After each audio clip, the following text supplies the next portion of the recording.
Bonjour à tous, je ne sais pas si on m'entend. Bonjour à tous, bienvenue sur cette table ronde où on va beaucoup parler d'actualité, de réchauffement climatique, de transition, de crise géopolitique. Et vous allez voir que tout ça est certainement lié.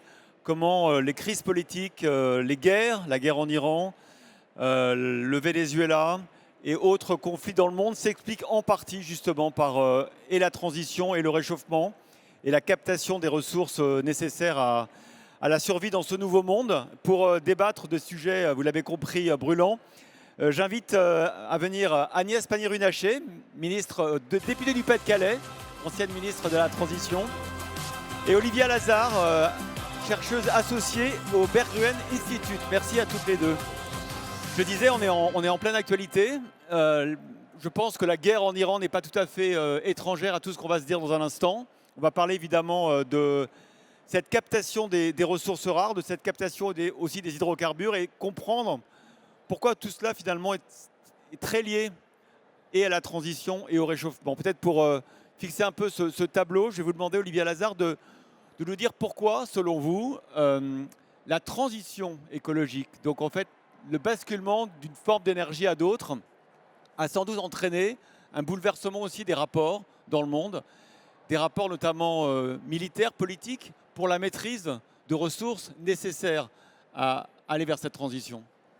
Merci beaucoup, bonjour à tous. On a souvent pensé la transition énergétique comme étant quelque chose de technique, de financier, de technologique, et qui se jouait principalement en dehors justement des relations géopolitiques. C'était faux. La transition énergétique et la transition digitale sont en fait les vaisseaux d'une profonde transformation géopolitique et géostratégique en cours. Elles sont reliées justement à une transition en fait d'ère hégémonique et d'ère géopolitique. Toute l'architecture de paix et de sécurité justement qui a été la nôtre depuis la Seconde Guerre mondiale, depuis la fin de la guerre froide, sont en train de s'écrouler parce qu'entre autres, justement, ces architectures étaient fondées sur les hydrocarbures et sur ce qu'on a appelé la Pax Americana pendant très longtemps. Or, avec les investissements que la Chine a fait depuis environ 30 ans dans les chaînes d'approvisionnement des minerais critiques, qui sont justement absolument vitales, non seulement pour les énergies renouvelables, mais également justement pour les technologies digitales et puis bien évidemment aussi pour les équipements de la défense, on se retrouve aujourd'hui avec des débalancements géoéconomiques majeurs qui ont engendré en fait des dilemmes de sécurité et une compétition absolument féroce entre les États-Unis et la Chine qui sont en train d'entraîner absolument tout le monde. On est actuellement justement dans une rupture en fait de paradigme avec une transition en fait géopolitique, géostratégique et géoéconomique à venir. Et la guerre en Iran, la guerre en Ukraine en sont des expressions, en sont des symptômes. Ce ne sont pas juste des accidents en l'occurrence de notre histoire, ce sont des thèmes fondamentaux, ce sont les expressions justement de ces ruptures-là. Et est-ce que de la même manière, on peut dire que le réchauffement climatique, dont on observe déjà les premiers effets, mais dont on anticipe déjà aussi les effets futurs, crée aussi ces nouveaux rapports de force? Ça, c'est la partie justement vers laquelle on est en train de s'acheminer. Et on en a déjà vu les premières ébauches durant la guerre en Ukraine avec la captation de certaines ressources et entre autres justement des grains. Si on pense aux effets du changement climatique, la plupart d'entre nous ont tendance à s'arrêter justement aux impacts, aux chocs, aux désastres climatiques, alors qu'il faut penser justement aux autres catégories d'impact. La raréfaction des ressources, le mouvement des écosystèmes, des espèces et des ressources naturelles, et la désagrégation de ce qu'on appelle la niche climatique humaine et qui est en train justement de faire bouger les habitats et les endroits productifs de la Terre vers les pôles. Or, ce qu'on est en train de voir, c'est justement que la Russie se prépare à un futur où elle va non seulement avoir la main mise sur d'énormes ressources minières, d'énormes ressources d'hydrocarbures, mais aussi, en l'occurrence, le futur de l'eau, le futur du blé et le futur de l'agriculture, justement en zone de grande Eurasie. On observe actuellement justement aussi les États-Unis qui parlent, par exemple, du Canada comme étant le robinet des États-Unis et qui parlent du Canada comme étant le 51e État justement des États-Unis. Ce sont des menaces à prendre extrêmement sérieusement et ça parle en l'occurrence d'un futur de la géopolitique qui va s'acheminer ou qui va se jouer justement dans les 5 à 10 prochaines années que j'appelle la géopolitique des niches climatiques. La façon dont les grands compétiteurs, les grandes puissances vont essayer de se positionner non seulement en l'occurrence sur des enjeux technologiques, dont on entend beaucoup parler aujourd'hui, mais aussi sur la captation non seulement des ressources, mais des habitats productifs du futur qui vont bouger de plus en plus vers le nord et vers le sud de la planète. Agnès Pannier-Runacher, vous partagez ce diagnostic. Vous avez vous-même, vous avez exercé des fonctions de ministre de nombreuses années. Vous avez senti ce combat, en fait, entre grandes puissances pour cette nouvelle répartition, cette nouvelle captation des ressources sur la planète? Tout à fait. Alors, il est clair que la Chine, ce n'est pas une nouveauté, c'est un combat qui est construit. D'ailleurs, la Chine annonce ce qu'elle fait et fait ce qu'elle dit. Et en règle générale, elle a quelques années d'avance par rapport à ses objectifs. Vous le regardez sous l'angle des énergies renouvelables, elle a à peu près 5 ans d'avance par rapport à son plan de route. Vous le regardez sur les émissions climatiques, elle aurait atteint son pic d'émissions climatiques l'année dernière et donc elle serait en phase plateau avant de redescendre, là aussi avec 5 ans d'avance. Donc il n'y a aucune surprise sur la politique chinoise et c'est effectivement une politique chinoise de verrouillage des ressources, à la fois en allant construire des partenariats avec des pays qui sont riches en minéraux à l'extérieur de la Chine, mais également en fermant ses frontières à l'exportation d'un certain nombre de ressources critiques, puisqu'elle s'est dotée de toute une législation lui permettant de fermer le robinet d'un certain nombre de ressources critiques initiales, enfin brutes ou post-raffinage, puisqu'elle maîtrise sur les métaux critiques 90% du raffinage, de façon à s'adapter aux problématiques géopolitiques. Les États-Unis, c'est un peu plus en à-coup avec une politique très récente de prédation. Mais c'est une politique de prédation. Moi, je le mets sous un angle un petit peu différent sans doute, c'est-à-dire dans un modèle où les États-Unis ne prennent pas la décision politique de faire leur transition de mode de vie, ils vont aller rechercher les ressources qui permettent de maintenir ce niveau de consommation qui est en rupture avec les limites planétaires. Et donc, puisqu'ils n'ont pas les ressources chez eux, eh ben, ils vont les verrouiller chez d'autres, ils vont les verrouiller sur des géographies qui sont riches en fossiles, mais pas que, puisqu'on voit qu'ils ont un intérêt pour les métaux critiques, qu'ils ont un intérêt pour certaines matières premières, et qu'ils vont cibler, ne serait-ce que, par exemple, dans le deal qui est plus ou moins construit ou plus ou moins discuté avec l'Ukraine, c'est l'accès aux matières premières. On voit effectivement qu'ils caressent l'idée d'avoir la main mise sur le Canada, sur le Groenland, sur le Venezuela, sur Cuba, donc sur l'Iran évidemment. Et dans leur logique d'approche, il y a aussi tout ce qui peut fragiliser la Chine. L'Iran, ce n'est pas seulement avoir accès à des ressources fossiles, mais c'est également un des premiers fournisseurs en pétrole de la Chine. Et donc, c'est faire un croc en jambe à la Chine qui elle-même s'est bien rendu compte de sa dépendance. Et c'est pour ça que la Chine, ces dernières années, a un peu pivoté sur le charbon. Elle était partie sur une logique de décommissionnement du charbon. Et en fait, avec la crise en Ukraine, elle a tout de suite réagi. Elle s'est dit je suis trop dépendante du pétrole et du gaz, et donc je vais quand même sécuriser le charbon. Et moi, les ministres me l'ont dit il y a 1 an à peu près, tout juste, au mois de mai. J'avais passé une journée où j'avais dû rencontrer 6 ministres autour des enjeux de la transition, et qui me disaient, les yeux dans les yeux, on tiendra nos objectifs climatiques, mais on a appris de la crise en Ukraine qu'il est hors de question qu'on dépende sur le gaz et sur le pétrole, et donc on construit à la fois sur le nucléaire, à la fois sur le renouvelable, mais également sur le charbon, cette indépendance dont on a absolument besoin. Oui, on peut dire un mot de la Russie aussi sur sa stratégie énergétique ou politique. Est-ce qu'il y a aussi une logique de prédation par la Russie ?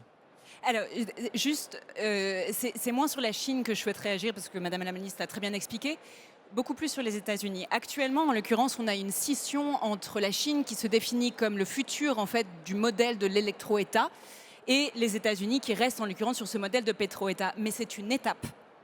Il faut bien comprendre en l'occurrence que les États-Unis ont compris en premier lieu le fait qu'ils étaient en arrière par rapport justement aux économies du futur, à l'énergie du futur par rapport à la Chine. Et donc ils essayent justement en fait de capitaliser sur leurs ressources chez eux et sur les dépendances qu'ils créent chez les autres, et bien évidemment sur le Venezuela, l'Iran, avoir une mainmise en l'occurrence sur les marchés et donc bien évidemment sur les prix. Par contre, il faut garder en tête que les États-Unis continuent d'investir dans le nucléaire, dans le géothermal, dans le thorium et dans de nombreux types d'énergie du futur qui vont conditionner en l'occurrence la compétitivité dans laquelle l'Europe, la France vont justement être prises. Un mot sur la Russie avant de parler de l'Europe peut-être. Quelle est la logique russe dans cette prédation des ressources rares? Alors, ce qui est très intéressant sur la Russie, c'est la manière dont elle construit des partenariats en essayant de faire émerger je dirais, un troisième pouvoir qui est celui des BRICS.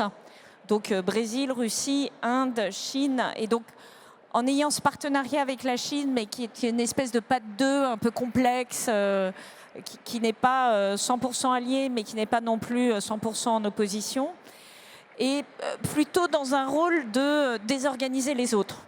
Je parle sous votre contrôle. Alors après, la Russie a un avantage de terrain énorme qui ne va pas se traduire dans les médias, mais dont on n'a pas complètement pris conscience et que vous avez indiqué dans votre propos introductif, qui est que dans le dérèglement climatique, le principal bénéficiaire d'un point de vue alimentaire, c'est la Russie.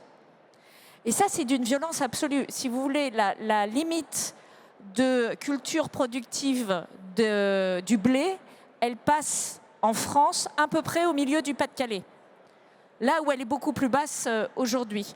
Donc nous, on sauve à peine la zone nord Pas-de-Calais. Tout ce qui est Scandinavie, Belgique, Danemark, Pays-Bas s'en trouvent plutôt bien. Et les grands vainqueurs de ça, par leur situation territoriale, c'est la Russie. Et c'est essentiel parce que n'oublions pas que nous avons été une condition de stabilisation, notamment des pays du Maghreb, dans notre capacité aussi à fournir des calories à des populations qui n'ont pas forcément accès à ces calories. Et donc là, il y a un sujet de déstabilisation mondiale qui est loin d'être négligeable et dont on n'a pas pris toute la mesure à date. Ça veut dire aussi que nous, on a une agriculture qui doit complètement muter et qui doit retrouver ces autres espaces de souveraineté si on veut accompagner le mouvement et pas nous retrouver pris de court. C'est très important ce que vous dites et j'ajoute quelque chose. La Russie se prépare à ce changement de ressources naturelles et de niches climatiques depuis 2008. Elle n'est pas passive. Elle est déjà, en l'occurrence, en train de capitaliser sur son rôle de grenier alimentaire, ainsi que de robinet pour la zone de la Grande Eurasie, y compris dans son rapport à la Chine. Et ça, c'est excessivement important parce qu'on a tendance à penser justement à la Russie comme un vassal de la Chine aujourd'hui. Le temps et l'espace sont considérés par le Kremlin comme étant du côté de l'histoire et de l'Empire russe. La nature aussi. Cela veut dire en l'occurrence que le Kremlin joue sur le temps, joue aussi sur l'effondrement de nos cohérences démocratiques, politiques et économiques. Ce sont des stratégies assumées, multiples et d'une puissance, d'une foudroyance extrême par rapport justement aux outils que nous pouvons mettre en place justement en démocratie ou en France ou en Europe.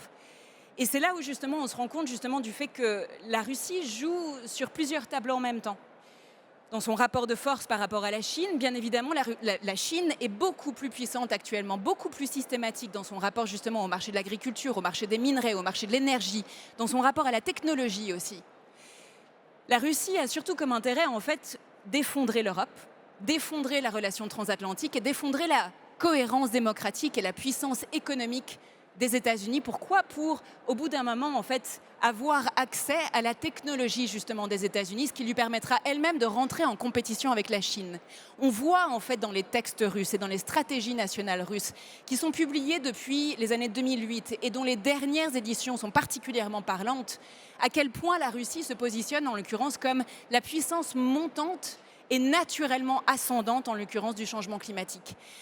En allant chercher justement la puissance par des architectures écologiques, par la niche climatique, et donc la dépendance en l'occurrence des pays d'Europe, de Chine ou d'autres pays du monde sur les chaînes d'approvisionnement en alimentaire et sur le futur de l'eau et sur les marchés de futur de l'eau, mais aussi justement sur ces approches non conventionnelles pour avoir accès justement non seulement à des capacités industrielles et des investissements en Russie par rapport à ses ressources minières, mais aussi justement à des investissements technologiques qui risquent d'arriver en fait en Russie au bout d'un moment parce qu'il doit y avoir justement en fait un accès à des ressources écologiques et des architectures écologiques pour permettre en l'occurrence la construction d'infrastructures qui sont reliées à la 4e révolution industrielle, qui sont excessivement importantes ou énergivores ou gourmandes en énergie et en matériaux.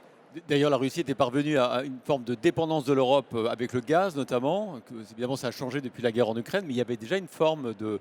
Ça rentrait dans ce schéma, j'imagine, de prédation de l'Europe, notamment pour ses ressources technologiques, comme vous le disiez. Et sur le gaz, c'était très net, puisqu'au moment du déclenchement de la guerre en Ukraine, autant on a été en capacité de prononcer des sanctions sur plein de sujets, autant évidemment on n'a pas touché le gaz, parce qu'on était cruellement dépendant du gaz russe et qu'il a fallu renverser toutes les routes de circulation du gaz qui allaient d'est en ouest pour les remettre de ouest en est. Et alors, pas de chance, mais un tuyau, ça va dans un seul sens en matière gazière. Donc, vous ne pouvez pas comme ça improviser. Et puis, surtout, on a vu à quel point l'Allemagne, qui est dans un modèle industriel qui est fondé sur le gaz, a été pris entre deux feux. Et si vous regardez dans le détail la stratégie énergétique de l'Allemagne, vous verrez qu'elle est très orientée sur l'hydrogène. Mais l'hydrogène est le mot valise pour remplacer gaz. Et donc, vous avez des centrales électriques qui sont hydrogène ready. Vous avez du chauffage qui est hydrogène ready, des process industriels hydrogène ready, tout est hydrogène ready, sauf qu'il faudrait qu'un jour l'hydrogène arrive et qu'il soit compétitif, ce qui n'est absolument pas acquis. Là où nous, Russes de l'histoire, nous avons la chance d'avoir effectivement une base électrique qui est assez largement nucléaire, plus le même rythme de développement du renouvelable que l'Allemagne, je tiens à le préciser parce qu'on a imprimé le contraire dans l'esprit des gens, mais en réalité, on va très exactement au même rythme de déploiement du renouvelable par rapport à notre consommation finale. On était à 23% fin 2024, ils sont à 23%. Alors une année, il y en a un qui a 1 ou 2 centièmes de plus que l'autre, mais ça dépend en fait de l'importance des projets qui sortent. Mais on est vraiment depuis 10 ans exactement sur la même trajectoire, sauf que nous, on a 20-25 points de nucléaire dans la poche en plus qui nous donnent de la force par rapport à l'Allemagne. Alors quand même, quand on vous écoute parler des stratégies de plusieurs décennies de la Chine, depuis 2008 pour la Russie, les États-Unis aussi qui auront une vision à la fois de moyen terme, c'est il faut des hydrocarbures le plus longtemps possible parce qu'on a du retard à rattraper pour ensuite basculer vers une transition peut-être plus écologique. L'Europe, est-ce que l'Europe a ce type d'agenda, peut-être Olivia, déjà de prévu? Est-ce qu'on a la même vision stratégique et la même préparation stratégique? Non, pour 2 raisons. La première chose, c'est que normativement parlant, l'Europe n'est pas construite comme les États-Unis, comme la Chine, comme la Russie. Il est tout à fait hors de question pour l'Europe justement de conceptualiser le monde en termes de comment se préparer et anticiper le mouvement des ressources naturelles de façon à mieux capter justement les gains de ces ressources et de leur changement à venir. La deuxième raison, c'est qu'en l'occurrence, parce que justement l'Europe s'est construite de manière normative, elle est en retard. Lorsqu'on regarde justement le pacte vert européen sous la première commission von der Leyen, l'Europe a beaucoup tablé justement sur le régulatoire, sur le légal, sur le financier et a beaucoup pensé les choses pour l'Europe par les Européens. Elle n'a donc pas pensé à la politique industrielle qui était nécessaire justement à la fois sur les minerais critiques et sur l'agriculture et sur les écosystèmes justement de technologie qui devaient être excessivement activés et huilés en termes de coordination entre secteurs publics et privés qui permettaient justement à l'Europe, en l'occurrence, de se positionner comme étant ce qu'on appelle un power broker, quelqu'un ou une puissance justement régionale qui n'est pas une puissance qui se veut impériale, mais qui se veut en l'occurrence une puissance qui a des capacités justement à créer des frictions en fait dans les chaînes d'approvisionnement et dans les rapports de puissance de façon à se positionner de manière normative. Or, ce qu'on observe justement depuis la guerre en Ukraine, avec justement le fait qu'on ne peut plus utiliser ou penser justement le gaz comme une énergie de transition de manière aussi facile, qu'on se rend compte justement que lorsqu'on importe énormément justement de technologies de la Chine, même des technologies justement renouvelables sur lesquelles ils sont largement en avance, et j'aurais tendance à dire un peu plus que 5 ans, on a des vulnérabilités digitales et donc des vulnérabilités sécuritaires. Si nous nous appuyons beaucoup trop intensément justement sur les importations justement de technologies venant de la Chine, si à un moment un conflit nous oppose à la Chine et que la Chine est capable de manière à distance en l'occurrence de neutraliser certaines des infrastructures critiques reliées à l'énergétique, reliées à la mobilité, reliées justement au passage d'informations, l'Europe sera directement neutralisée dans sa capacité géopolitique et géostratégique à répondre. Donc, ce qu'on doit faire, c'est effectivement accélérer sur les écosystèmes industriels, mais ça demande beaucoup plus que ce que l'Europe est actuellement en train de faire. Il y a eu un changement de vitesse dans la seconde commission von der Leyen à considérer justement les besoins des acteurs industriels, surtout face à une crise énergétique depuis la guerre en Ukraine, mais aussi justement dans les investissements qui doivent être faits d'un point de vue national et d'un point de vue régional. Mais il faut qu'on aille largement plus loin. On voit que les États-Unis sont par exemple en train de se positionner sur ce qu'on appelle du stockpiling au niveau des minerais critiques. Le gouvernement américain est en train de prendre des actions dans certaines compagnies minières justement pour essayer d'accélérer justement la sécurité des actions minières à aller chercher une plus grande productivité. Ils vont aussi se positionner justement sur la sécurisation des prix par rapport aux minerais critiques. D'un point de vue étatique, c'est une conceptualisation justement de la politique industrielle qui va bien au-delà de ce qu'on est prêt à faire ici en Europe. Et pourtant, on en a profondément besoin pour essayer justement d'aller aider non seulement les acteurs industriels qui sont actuellement en perte de vitesse, mais aussi justement pour créer des nouveaux secteurs. On voit par exemple la Chine qui est largement en avance aussi sur le recyclage des minerais critiques. Nous avons des compétences technologiques et industrielles ici en Europe. Si nous ne les protégeons pas, si nous n'arrivons pas justement à les soutenir, nous serons de nouveau en perte de compétitivité par rapport à la Chine. Les mêmes choses s'appliquent par rapport aux chaînes d'approvisionnement justement alimentaires. Madame la ministre, vous parliez justement de nos besoins d'adapter les territoires et nos chaînes d'approvisionnement ou nos chaînes de valeur justement en agroalimentaire. Nous sommes déjà en retard. Il faut en l'occurrence qu'on combatte la désertification dans la péninsule ibérique, dans le sud de l'Europe. Il faut qu'on aide justement les agriculteurs et les fermiers à opérer cette transition. Et de façon à les aider, il faut aussi qu'on les protège de la désinformation qui viennent justement de la Chine et de la Russie, qui sont déjà en train d'infiltrer des groupes à la fois en physique et en digital pour essayer encore une fois d'effondrer notre cohérence démocratique et nos avancées politico-économiques. Agnès Pannier-Runacher, vous avez l'impression qu'on a fait preuve de naïveté au niveau européen et qu'on a pris beaucoup de retard dans cette compréhension des enjeux stratégiques du monde? Alors, sur la compréhension, je ne pense pas. Enfin, en fait, ça dépend qui. Si vous prenez le discours du président de la République de 2018 de la Sorbonne, tout y est. Hein. Et à l'époque, on l'avait, crédité d'être un peu perché, de faire peur, etc. Tout ce que l'on dit aujourd'hui sur les vulnérabilités sur la défense, sur l'énergie, sur les chaînes critiques, sur le digital, sur l'alimentation, figure dans ce discours d'octobre 2018. Je me permets de vous y renvoyer parce qu'à un moment, oui, les politiques européens sont capables d'avoir une vision. Après, il y a la mise en œuvre de cette vision. D'abord, la France a historiquement eu plus une vision de long terme et une vision politique que d'autres pays. C'est extrêmement difficile. Moi, je l'ai fait sur le nucléaire et franchement, ça a été un combat, limite un combat de rue, pour remettre le nucléaire au centre de la pièce dans notre politique énergétique. Non, je ne soutenais pas le renouvelable d'ailleurs.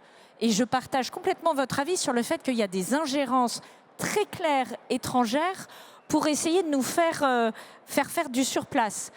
Tous les agendas démagogiques populistes sont des agendas qui sont très largement alimentés par des puissances extérieures qui ont tout intérêt qu'on reste bloqué dans un monde fossile sans technologie, en pensant qu'on est toujours dans un monde de mondialisation heureuse, là où ça fait longtemps quand même que la Chine et les États-Unis foulent aux pieds les règles de l'OMC gaillardement et en se fichant bien de ce qu'on peut leur dire.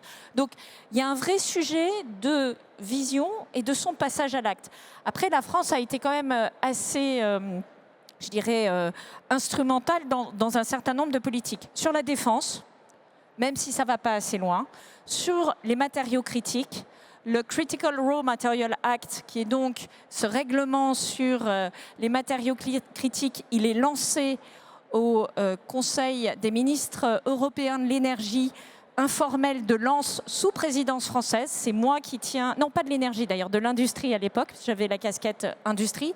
C'est moi qui organise ce conseil, qui fait venir Maroš Šefčovič, qui fait venir Thierry Breton, qui fait venir le commissaire énergie pour dire là on a un sujet. Et sur la base du rapport que j'avais demandé à Philippe Varin, qui parlait de la France, en disant ça c'est très bien pour la France, mais nous avons besoin d'avoir une vision européenne de tout ça. Et c'est là où on organise une politique qui est fondée sur 3 piliers. Un premier pilier qui est celui de la diplomatie énergétique, c'est-à-dire sécuriser des gisements de matières premières chez des gens qui sont un peu plus fiables que les États-Unis et la Russie, ce qui n'est pas complètement trivial, mais ça existe. Vous avez le Canada, vous avez l'Australie, vous avez l'Afrique du Sud, etc. Ce qui n'est pas trivial parce que chacun de ces pays sont sous menace. L'Australie sous menace chinoise, le Canada sous menace américaine. Enfin, si on ne prend pas notre canne et notre chapeau pour construire ces partenariats, il ne se passera rien. Deuxième pilier, c'est celui de reconnaître que nous avons des ressources minières et d'aller les réinvestir. Donc, ne serait-ce que connaître notre sous-sol et pouvoir développer des filières minières. On a commencé à faire, alors c'est encore très modeste sur le lithium, mais c'est une politique qui a vocation à être européenne. Et on a aussi des porteurs qui ont l'air d'avoir quand même beaucoup de potentiel. Je pense à la Serbie, par exemple, qui n'est pas dans l'Union européenne, mais qui est géographiquement en Europe. Et puis, troisième levier, c'est effectivement toutes les filières d'économie circulaire. Alors, je n'ai pas mon téléphone d'habitude, je l'ai, mais à partir du moment où un appareil rentre en Europe, les matières premières qu'il constitue ne devraient plus sortir d'Europe. C'est ça le challenge, très clairement.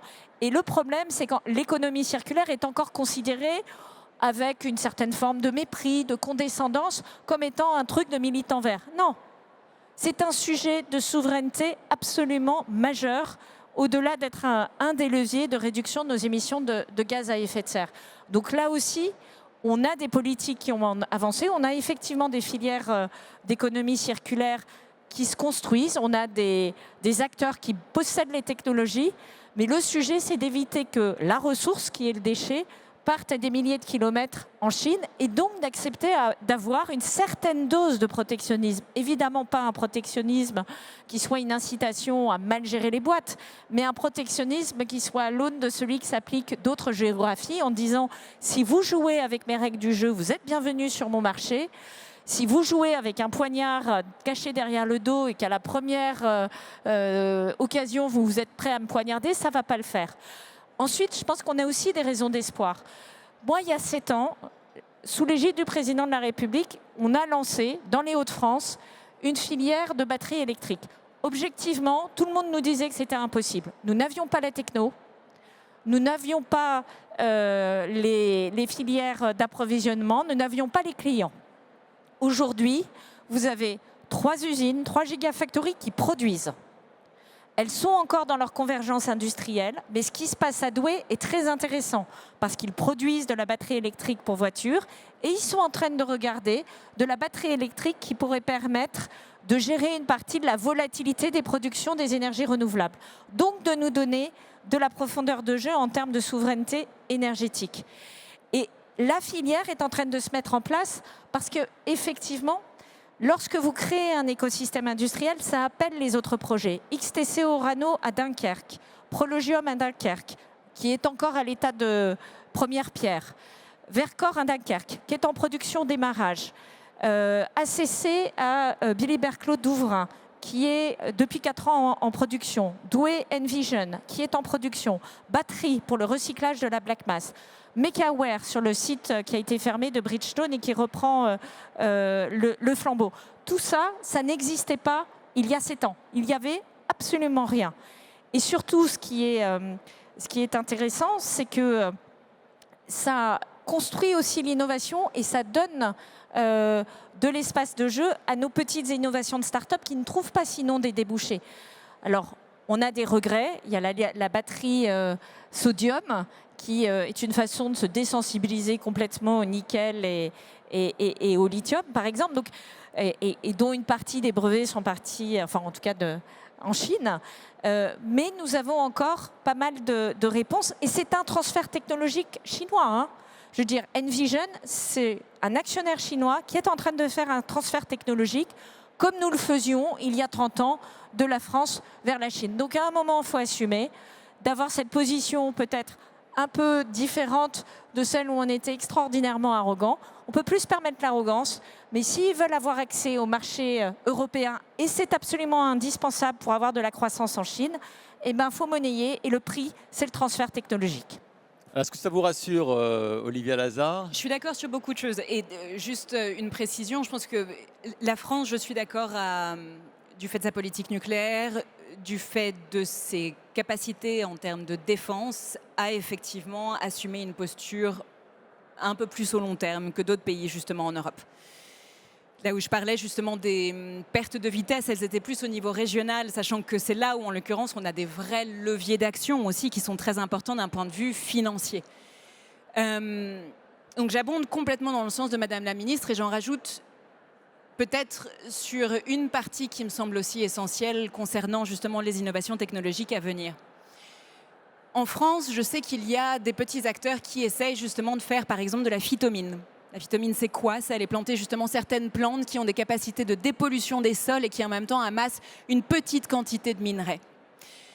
Ça paraît complètement trivial. Ce ne sont pas en l'occurrence des innovations qui vont créer justement en fait des marchés très importants comme ceux de la batterie ou du processing industriel ou quoi que ce soit. Mais en l'occurrence, ce type d'innovation-là a l'avantage en l'occurrence de travailler sur deux types de limites planétaires en même temps. La dépollution des sols, donc la capacité justement des sols à aller travailler beaucoup plus en captation non seulement de carbone mais aussi justement de l'eau. Et bien évidemment aussi de fournir en l'occurrence des matériaux qui vont aller ensuite justement dans la production de technologies digitales et d'énergies renouvelables qui vont nous permettre justement de faire de l'atténuation du changement climatique. On a beaucoup de petits secteurs et de petits acteurs d'innovation comme ça justement, non seulement en Europe, mais aussi dans d'autres parties du monde qu'on appelle les moyennes puissances. En Amérique latine, en Afrique, au Canada effectivement. Et ce sont ces acteurs-là, en fait, qui pour le moment passent sous le radar justement des politiques industrielles parce qu'ils ne représentent pas en fait justement ces économies d'échelle ou ces potentiels d'économies d'échelle qui vont pouvoir servir à positionner justement les acteurs européens sur des marchés mondiaux ou sur une géopolitique mondiale. Pourtant, ce sont justement en fait ceux qui portent la proposition d'innovation de demain. À savoir qui est une proposition d'innovation qui ne va pas seulement que jouer sur l'industriel et le technologique, mais qui va aussi aller travailler en même temps sur la régénération justement écologique et la régénération des ressources naturelles. Et donc bien évidemment sur le ralentissement en fait de ces shifts de ressources naturelles, d'écosystèmes et d'espèces qui menacent en l'occurrence justement les bases fondamentales de la souveraineté stratégique, de l'autonomie stratégique et éventuellement de la souveraineté justement européenne, qui ne commence pas par l'industriel, mais qui commence par l'écologique. Or, ce sont ces acteurs-là qu'on a besoin justement d'aller essayer de rassembler, de coordonner, de soutenir, non seulement en termes financiers, mais aussi en termes de visibilité politique et en termes de visibilité socio-culturelle. Et à partir de là, de positionner justement ces acteurs-là comme étant des petits acteurs, en l'occurrence de proposition, aussi dans une diplomatie, en l'occurrence des moyennes puissances, qui est en fait l'une des pierres angulaires de la géopolitique actuelle. C'est le Premier ministre canadien justement qui en a parlé dans son speech à Davos il n'y a pas très longtemps en disant il faut absolument justement que les moyennes puissances se rassemblent ensemble de façon à faire face justement aux pressions géostratégiques des États-Unis, de la Chine, de la Russie, etc. etc., etc. C'est très important. C'est compliqué par contre parce que justement ça met en lien des acteurs qui ont tendance à se positionner sur les marchés globaux comme étant des compétiteurs qui peuvent à certains moments partager certaines valeurs mais des compétiteurs. Or, ce qu'on doit faire actuellement, c'est trouver justement une recette diplomatique qui leur permette de lisser leurs effets de compétition pour travailler justement, en l'occurrence, à créer un troisième ou quatrième pôle géopolitique qui soit multiple et qui vienne complètement en fait neutraliser ou désarçonner non seulement les politiques impériales, mais aussi les politiques de multipolarité qui sont portées par la Chine et par la Russie, qui sont en fait des chevaux de Troie. Ce sont des propositions géopolitiques qui ont tendance à dire nous faisons place aujourd'hui justement à un ordre beaucoup plus divers, beaucoup plus inclusif, beaucoup plus en réalité démocratique, alors qu'en l'occurrence c'est une politique du chaos qui va servir justement les intérêts d'acteurs impérialistes comme ceux de la Russie. Alors justement, un mot sur cette politique du chaos, cette guerre en Iran qui entraîne la flambée des cours du pétrole. Est-ce qu'on peut y voir un motif d'espoir? C'est-à-dire qu'on réalise à nouveau à quel point on est dépendant des hydrocarbures, alors que pendant quelques mois, on a eu l'impression, il y a eu des reculs, notamment au niveau européen sur la réglementation. On a eu l'impression, et d'abord il y a eu aussi évidemment la politique pétrolière de Trump. Est-ce que ça peut créer un électrochoc salvateur, Agnès? Alors, il faudrait. Mais moi, en tant que ministre de la Transition énergétique, je pense que j'ai dit 10 fois, 15 fois, 20 fois, la guerre en Ukraine, nous sommes en train d'atterrir, de sortir de ce choc majeur sur nos économies. Mais que se passerait-il s'il y a une crise au Moyen-Orient? Et donc, c'était mon argument pour dire il faut accélérer la transition énergétique, l'électrification des usages. Et je peux vous dire que le million de Français qui a basculé à l'électrique ces 4 dernières années, eux, ils ne connaissent pas la crise. Hein. Donc, voilà. Simplement, on le voit, le premier réflexe, quand on est confronté à une crise, qui nous vient d'ailleurs dans le paysage politique, et je vais les nommer extrême droite, extrême gauche, mais particulièrement l'extrême droite, c'est il faut baisser le prix du carburant. C'est-à-dire il faut que l'État français finance le pétrole étranger. Donc c'est là où on voit qu'il y a une vraie difficulté, enfin il y a un vrai enjeu à s'extirper de ce piège du très court terme pour pouvoir faire en sorte d'apporter des solutions qui soient une fois pour toutes valides. Je vous prends un exemple. En 2022, c'est la mesure qui m'a coûté le plus en tant que ministre, à la fois financièrement, mais je peux vous dire qu'on a eu des discussions un peu tendues sur le sujet avec certaines personnes. C'est la remise de 15 centimes sur le carburant qui nous a été imposée par les Républicains qui avaient la majorité au Sénat. 9 milliards d'euros, ça nous a coûté. 9 milliards d'euros, c'est 18 ans de bonus écologique. 18 ans. Il n'y a pas plus court-termiste. Personne ne s'en souvient. Personne ne peut dire ça nous a aidés à un moment, ou vraiment très peu de personnes. Ce truc est une folie. Et donc, évidemment, le fait aujourd'hui, enfin, ce que nous devons faire, c'est résister et essayer d'avoir des mesures qui soient le plus durables possible. Alors, c'est facile à dire, sauf quand vous avez votre voisin qui prend sa voiture tous les matins au diesel et qui doit faire les kilomètres qu'il mène à son bureau. Et là, il y a une responsabilité des entreprises pour trouver des solutions pour leurs salariés. Alors, ça fait petit bras, mais le covoiturage, le télétravail, l'organisation des temps de travail, les shifts pour regrouper peut-être la production, ça fait partie des choses qu'on peut faire. La mise à disposition du parc automobile électrique de l'entreprise pour aider ceux qui en ont besoin. Le fait de filer un coup de main, le versement mobilité, ça sert à quelque chose. Donc tout ça, c'est peut-être des petits ruisseaux, mais ça peut finir par faire des grandes rivières. Je rappelle que le plan sobriété, c'est des petits ruisseaux qui ont fait 12% d'économie d'énergie en 2 mois en 2022. On y avait tous intérêt, ça fait baisser la facture. Bon, donc il y a ça. Et puis de manière plus lointaine, moi ce que j'appelle de mes voeux, c'est qu'effectivement on construise une Europe puissance gaullienne, parce que finalement cette vision de non-alignement, où à certains moments on est capable de faire des deals avec la Chine, parce qu'il ne faut pas s'interdire de faire des deals avec la Chine, et à un moment on est capable de faire des deals avec les États-Unis, mais on ne s'aligne jamais, parce qu'on doit être maître de notre destin. Simplement on le construit au niveau européen, parce que c'est très sympa de le construire au niveau de 68 millions de Français, mais ça ne fait pas un marché qui permet d'amortir les coûts de développement. Ce n'est pas vrai. Et deuxième élément, c'est de construire pas une économie résiliente. Il y a un mot que je préfère, que je dois d'ailleurs à Olivier Armand, qui était chercheur au CNRS, c'est une économie robuste. On est tellement allé chercher la performance qu'on a oublié de gérer la capacité à gérer les crises. Aujourd'hui, la performance ultime qui conduit à avoir un seul fournisseur, une seule usine qui concentre toute la production, regardez ce qui s'est passé sur le lait infantile récemment, petit signal faible, nous rend extraordinairement dépendants. Aujourd'hui, dans les entreprises et dans les pays, on doit être capable de repérer où sont nos vulnérabilités et d'avoir un plan A, mais aussi un plan B et un plan C qui nous permet d'être comme le culbuto, de revenir sur nos pieds. Alors ça coûte un peu plus cher, mais c'est une assurance. Quand vous prenez une assurance, c'est pour faire face à des aléas. Aujourd'hui, quelles sont nos assurances? C'est d'être capable de multiplier les fournisseurs dans des zones qui sont plus sécures et d'être capable nous-mêmes d'avoir un minimum de base de production native et un minimum de technologie native sur les sujets stratégiques. essayez juste, si vous êtes chef d'entreprise, de regarder ce que représente 48 heures sans GAFAM. Je pense qu'il y en a qui n'y survivent pas. Je pense qu'il y en a qui y survivent très bien. Mais en tout cas, moi, j'ai été dirigeante d'entreprise. Je peux vous dire que la première chose que j'aurais faite quand j'aurais une fois Trump élu, c'est de vérifier ce que je stocke chez AWS et est-ce que c'est absolument indispensable pour ma boîte et est-ce que j'ai une API qui me permet de gérer, de transférer, même si c'est en mode dégradé pendant 24 heures, 48 heures, 72 heures ou plus. Et vous faites ça sur tous les sujets, énergétique, eau, approvisionnement en matières premières, chaîne internationale, puisque les routes maritimes elles-mêmes vont devenir insécures. Je crois qu'on en a une démonstration éclatante avec le détroit d'Ormuz. Économie de survie, économie robuste. Olivier, juste un mot, on a une minute. La guerre en Iran, il faut la penser, la métaphore est un peu graphique, mais il faut la penser comme une bombe justement à shrapnel. Il y a à la fois l'explosion et ensuite justement il y a les effets derrière en fait d'éclats de verre ou d'éclats justement des ébus.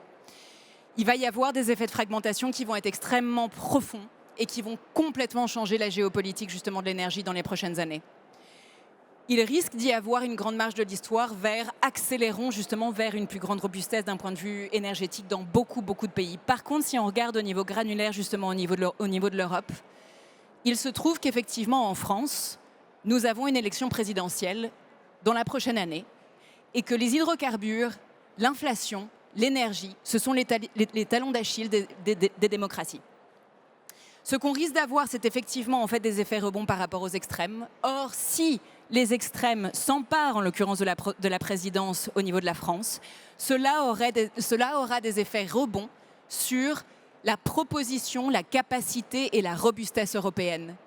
Donc, ça veut dire quoi? Ça veut dire justement que le gouvernement français, les activistes et beaucoup justement de ceux qui travaillent dans le domaine civique doivent, de un, apprendre à lire justement ce qui va se passer d'un point de vue géopolitique et essayer de comprendre en fait les effets justement de la guerre en Iran. Et puis, bien évidemment, les portes de sortie qui ne vont pas amener les extrêmes justement à la présidence française, qui risquent en l'occurrence de complètement neutraliser et paralyser la capacité justement de l'Europe à se positionner comme acteur géopolitique, géoéconomique et bien évidemment géostratégique dans les prochaines années. Merci à toutes les deux. Merci beaucoup. Merci à vous.